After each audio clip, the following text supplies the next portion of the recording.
My sister used my wedding fund for her vacation. I let her. Hi, my name is Claire. I'm 28 years old, and I work as a financial analyst at a mid-sized firm in Charlotte, North Carolina. I have a small apartment that I decorated myself, a rescue cat named Fig, and a savings account that I built from nothing, literally nothing, starting at age 19. I tell you that last part because it matters more than anything else in this story. 3 months ago, my sister Brittany flew to Bali. She posted every single moment of it, the infinity pools, the sunset dinners, the spa treatments, the rice terraces. She looked radiant. Glowing. #blessed, #grateful, #living my best life. What she didn't post was where the money came from. I'll tell you where it came from. It came from me. From a savings account my mother had convinced me to open jointly with her for safekeeping. An account that held $42,000 I had been saving for 4 years. Money I had bled for, skipped vacations for, said no to 100 small joys for. My wedding fund. My future. Gone in 11 days while Brittany photographed herself in a floating breakfast tray. And here's the part that sounds insane until you understand my family. I let her do it. Not because I'm weak. Not because I didn't know it was happening. I let her because by the time that money left the account, I had already moved mine. But I'm getting ahead of myself.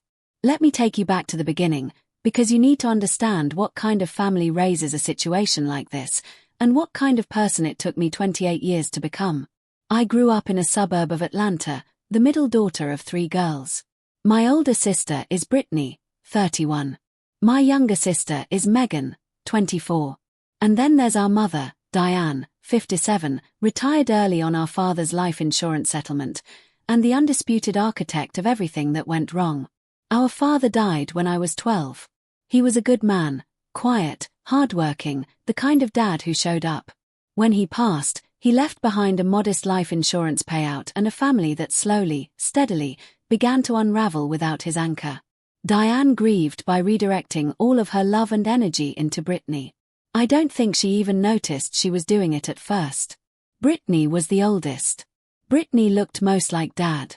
Brittany cried the hardest at the funeral, and somehow that translated into Brittany deserving the most comfort, permanently. Megan was young enough to be easily managed. And me. I was 12, and according to my mother, so mature for my age. That phrase, so mature for your age, became the justification for everything that followed. I was mature, so I didn't need help with homework. I was mature, so I could make my own dinner when Mom was tired.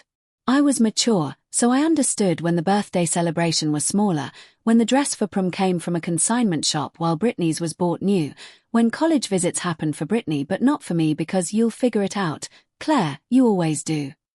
And I did figure it out. I got a partial scholarship, worked 2 jobs through college, graduated with honors, landed a real job, and built my life methodically and quietly. I didn't ask for applause. I just did it. Brittany, meanwhile, bounced through life on a cushion our mother kept inflating.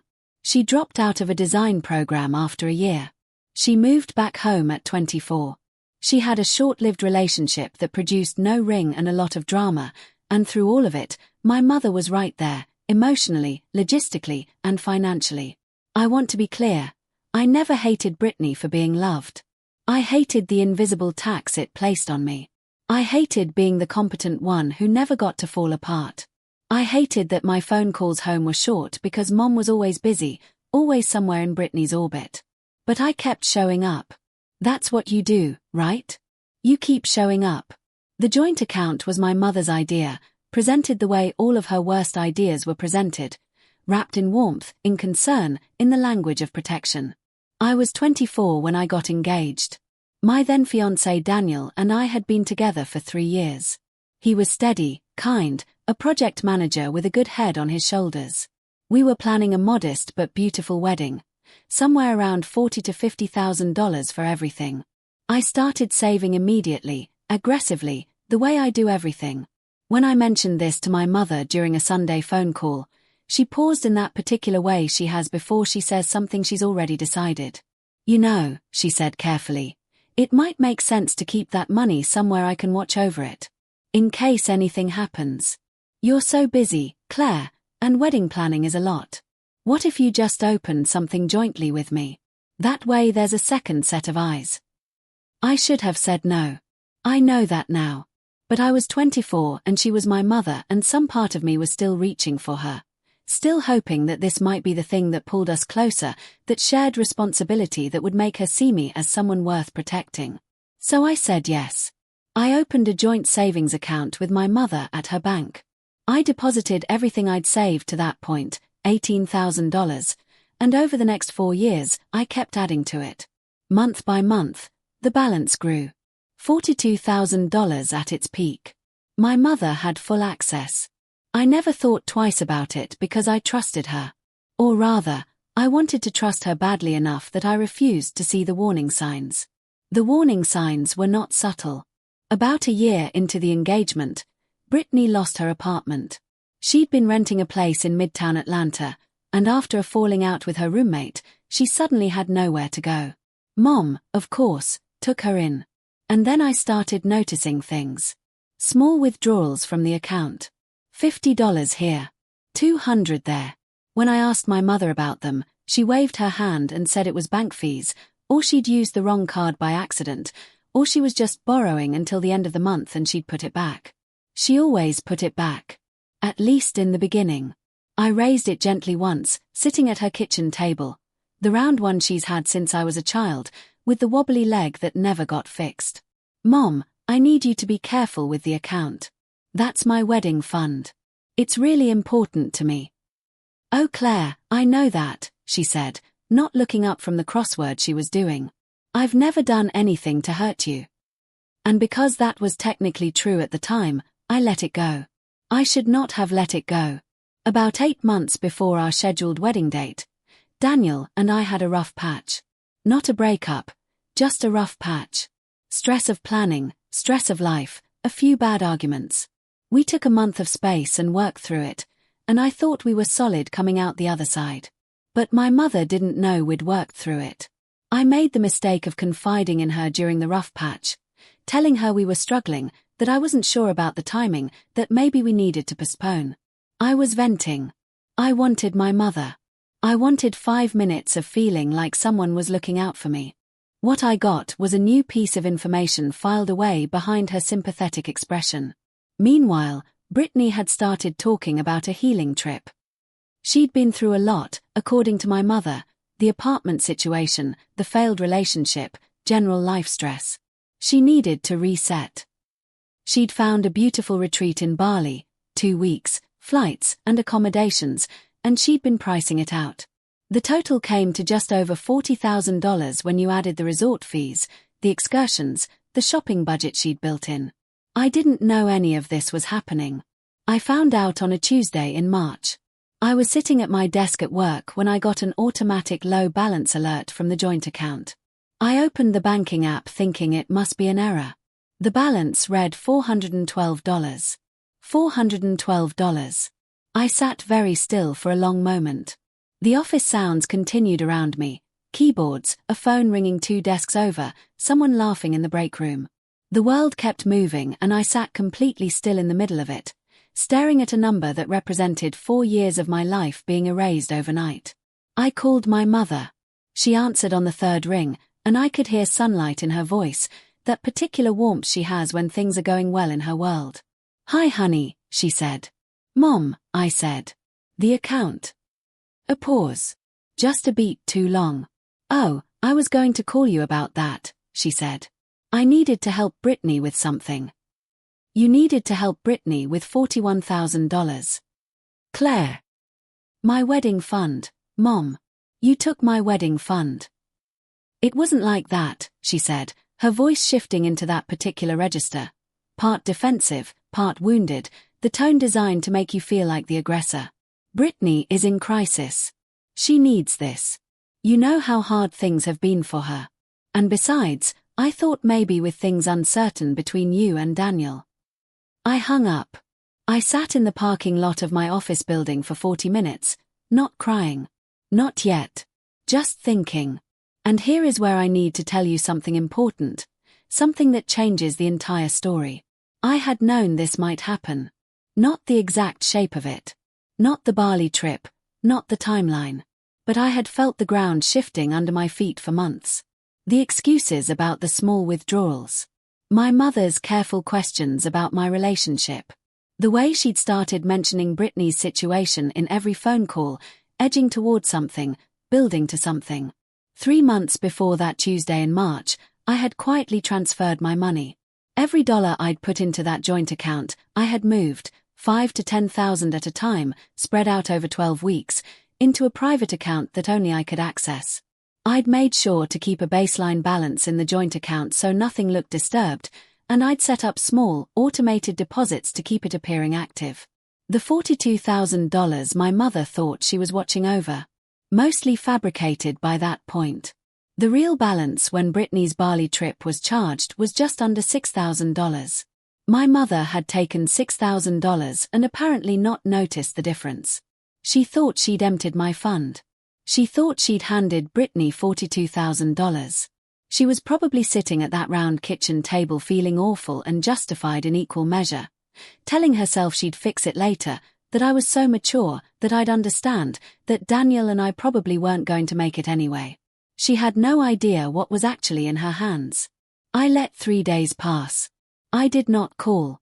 I did not respond to the 2 voicemails my mother left, or the text from Brittany that said simply, "I heard you're upset. I'll pay you back, I promise." I did not respond to any of it. I used those 3 days to do several things. First, I called a lawyer. I'd already had one consultation months earlier, when I first moved the money, just to understand my options. Now I had a second call, and we talked specifically about what my mother had done, the unauthorized withdrawal from a jointly held account. My attorney was very clear. What my mother did was not technically theft in the legal sense because it was a joint account and she had full access. But that same joint access meant I also had legal documentation of every withdrawal she'd ever made. Every single one. Second, I called my mother's sister, my Aunt Patricia. Patricia and my mother have a complicated relationship, but Patricia has always liked me, and more importantly, Patricia is the executor of my grandmother's estate. My grandmother passed 2 years ago and left behind a small but meaningful amount, about $60,000, that was in the process of being distributed. My mother was expecting a portion of that inheritance within the next few months. I told Patricia everything. Third, I called Daniel. Not to tell him about the money. I'd already told him the night it happened. I called to tell him I was ready to move forward. To make it real, to make it ours, to stop letting my family's chaos live in our plans. We talked for 2 hours. By the end of the call, we had a new plan, a real one, and it was entirely outside of anything my mother could touch. On the 4th day, I called my mother back. "Claire," she breathed with relief. "I've been so worried. I've been trying to reach you." "I know," I said. "I've been thinking." "I'm so sorry," she said, and she sounded like she meant it, which made it worse somehow. "I know I should have asked you. I know it was wrong. But Brittany needed." "I'm going to need you to stop talking for a minute," I said. She stopped. "I want to make sure we both understand what happened," I said. "You took money from an account that held my savings without asking me. You gave it to Brittany for a vacation. And you justified it by telling yourself that my relationship might be falling apart, which made the money less important." A long silence. Yes, she said quietly. "That's what happened." "Okay," I said. "I want you to know that I'm not going to press legal charges." I heard her exhale. "But I am closing the joint account today, and I'm withdrawing my name from anything we share. I'm also going to need you to hear something, and I need you to really hear it." "I'm listening," she said. "You have spent my entire life treating my stability as a resource for this family. My maturity, my independence, my hard work, they were never things you celebrated. They were things you borrowed against. Every time you needed something and didn't want to ask Brittany, you came to me. Every time this family needed someone to hold things together, it was me. And I let it happen because I thought if I just kept being enough, you'd eventually see me." My voice was completely steady. I'd rehearsed this, not out of coldness, but because I knew myself well enough to know that I would dissolve if I didn't have the words ready. I'm done being the backup plan, I said. I love you. But I'm done. Claire, her voice broke. I love you too. Please, can we talk about this? Can we find a way? I'll be in touch, I said. But not for a while. I hung up. Brittany returned from Bali 10 days later, tanned and relaxed and full of beautiful photographs.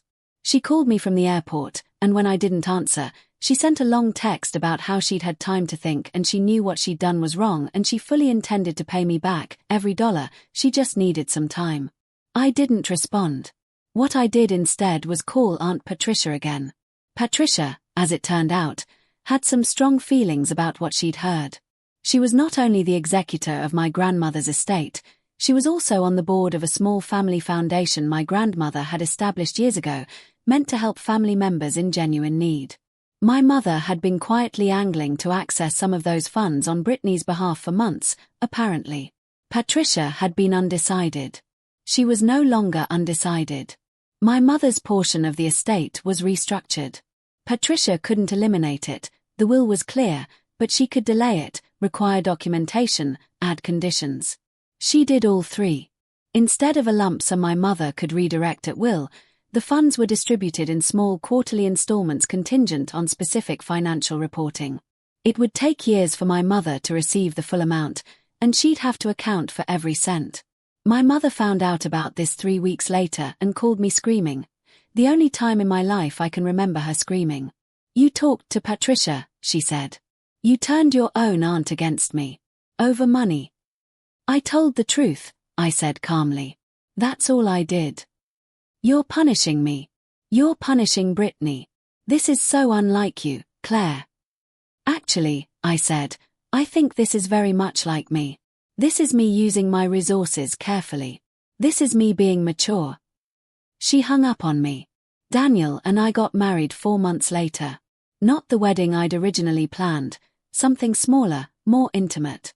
27 people in a rented garden space outside the city, a caterer we found through a friend, string lights and real flowers, and a dress I bought secondhand and altered myself. It cost $11,000 and it was the most beautiful day of my life. My mother was not there. Neither was Brittany. Megan came. She stood beside me and cried through the whole ceremony and told me afterward that she was proud of me, which undid me completely in the best way. Some relationships survive the earthquake. Megan is one of mine. It's been about 8 months since all of this happened.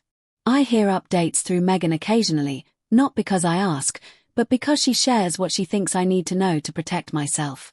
Brittany has not paid me back.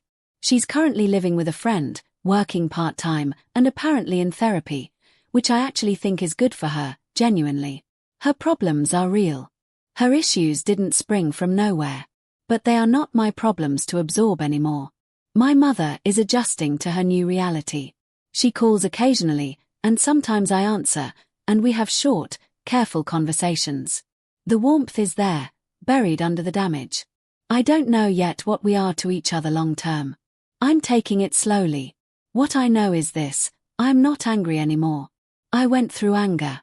I went through grief, real grief, for the mother I needed and the family I deserved.